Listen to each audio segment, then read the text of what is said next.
cual nosotros necesariamente tenemos que poner en órbita de análisis la cuestión del proceso democratizador de la justicia. Digo, por un lado, digo, el plano más político. Digo, ¿en qué medida nosotros estamos iniciando un debate, digo, que pretende democratizar uno de los poderes del Estado que en los últimos 200 años se ha mantenido casi con reformas nulas? Digo, y por el otro lado, un debate que tiene que ver con el plano jurídico. Digo, pensar que lo jurídico es algo que escapa, digo, al conocimiento de nuestro pueblo, pensar que lo jurídico es algo, digo, que es dogmáticamente cerrado y exclusivo para el análisis de una élite, es parte del discurso legitimante de aquellos que siguen recostándose sobre las corporaciones a la hora de pensar la justicia, la interpretación de las leyes, el proceso de composición del Poder Judicial en la... Pareciera que el debate en torno a la reforma o a la democratización de la justicia nació el 1 de marzo cuando Cristina en la apertura de las sesiones legislativas lo anunció. Y la verdad que está intrínsecamente vinculado el debate en torno a la justicia y al proceso democratizador del Poder Judicial con este proyecto nacional.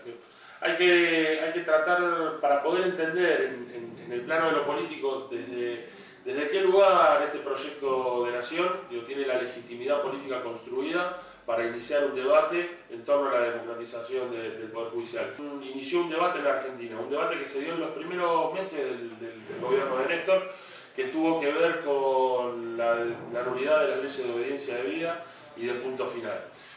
Derogación de un compendio legislativo, no solamente que había sancionado el alfonsinismo en el contubernio con los militares después de los alzamientos Cara Pintada, sino que tenía que ver con la complicidad y el silencio que había montado el Poder Judicial para juzgar no solamente los crímenes durante la dictadura, sino las condiciones sociales, políticas y económicas por las cuales se instaló la dictadura en Argentina.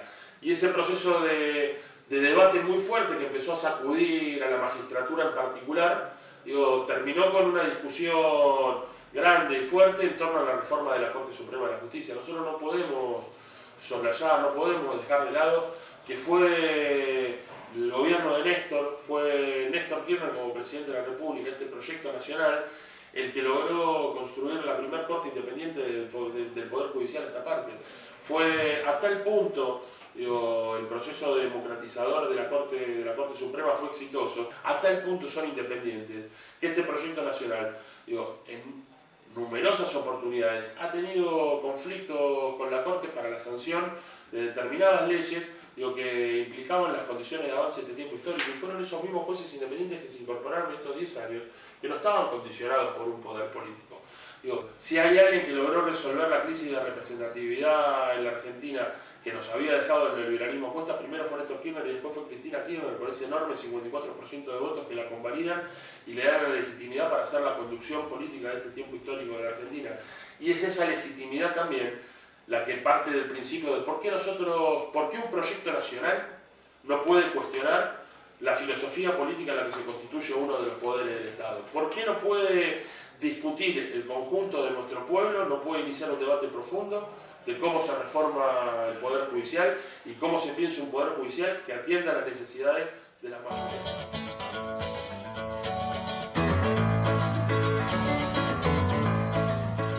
Es necesario reafirmar desde qué lugar se parte para pensar este proceso, este conjunto de leyes que componen la idea y la voluntad y la vocación de una reforma del Poder Judicial. Primero hay una legitimidad que tiene que ver con el conjunto de convicciones, ese conjunto de convicciones que Néstor nos dejó en la puerta de la Casa Rosada. Hay una legitimidad aún más importante todavía, que tiene que ver con la legitimidad popular, la legitimidad conquistada en el voto. El enorme 54%, vuelvo a insistir, que Cristina obtuvo para ser convalidada como Presidenta de la República hace apenas unos 2 años atrás. Y empieza a encontrar un recorrido trazado en este último tiempo. Cristina lo planteó muy fuertemente el 1 de marzo de este último año, la necesidad política de profundizar el debate en torno a cómo ese poder judicial, que insisto, desde hace 200 años no sufre una reforma en la Argentina, que ahora parece rasgarse las vestiduras por temor a que la política penetre dentro de un poder independiente, cuando la política estuvo permanentemente vinculada a la constitución del poder judicial? ¿O acaso la corte adicta del menemismo no fue la que logró destrabar el proceso de privatización de YPF cuando el pueblo en la calle lo estaba tratando de frenar? ¿O acaso no fue la corte del menemismo la que justificó el desguace del Estado? ¿No había una íntima vinculación? ¿No había una vinculación del Poder Judicial con la dictadura y sus objetivos políticos cuando se cansaban de archivar los habeas corpus, cuando se cansaron de silenciar los procesos judiciales que jugaban en aquellos tiempos? ¿No hubo una íntima vinculación del Poder Judicial con la revolución fusiladora, cuando convalidó el decreto de ley que proscribió el peronismo durante 18 años y la mayoría popular la dejó afuera de las urnas? El Poder Judicial está permanentemente vinculado con el poder político. Está vinculado con un poder político que piensa y concibe que la República pertenece a unos pocos. Pertenece a esos mismos pocos que, además de ser dueños de la justicia, son dueños de todas las otras cosas. Y es ese debate profundo y de naturaleza política que nosotros venimos a dar en este tiempo. Que nace de la legitimidad de no haber nacido de la noche a la mañana o por la idea de tratar de avanzar porque no me resultaron favorables dos sentencias judiciales, que viene desde hace largos años tratando de convalidar un proceso político que no está disociado de los intereses de la mayoría popular. Hay varios, los que más se cuestionan tienen que ver con dos aspectos. Hay un proyecto vinculado al proceso de reforma del Consejo de la Magistratura, donde se cuestiona nada más y nada menos que plantear cuál es la composición de aquel Consejo que tiene el desafío de designar y de juzgar a los jueces en la Argentina. Ese desafío que tiene el Consejo de la Magistratura lo ejerce en persona. Los consejeros de la magistratura, que son la autoridad que juzgan y evalúan a los jueces y designan a los jueces, cómo se elige en la Argentina. Y precisamente la búsqueda de ese proyecto es tratar de lograr que el voto popular sea aquel que deposite a cualquier ciudadano en el Consejo de la Magistratura. El otro proyecto que generó cuestionamientos tiene que ver con las medidas cautelares, ¿no? Ahora masivamente se habla de las medidas cautelares. Las medidas cautelares no son más que una medida procesal. Reformas como la que se está planteando en términos de las medidas cautelares hay miles todos los días, porque los códigos de procedimiento, el Código de Procedimiento Civil y Comercial, el Código Procesal Penal, sufren modificaciones permanentemente en la Argentina, porque es la necesidad de adecuar permanentemente los procedimientos a los tiempos judiciales que se viven, a la realidad jurídica que pretende abordarse. No es ni más ni menos, no hay restricciones de derechos, no hay limitaciones en la protección de derechos. Lo que hay acá es una reforma procesal de cómo se llevan adelante las famosas medidas cautelares o no.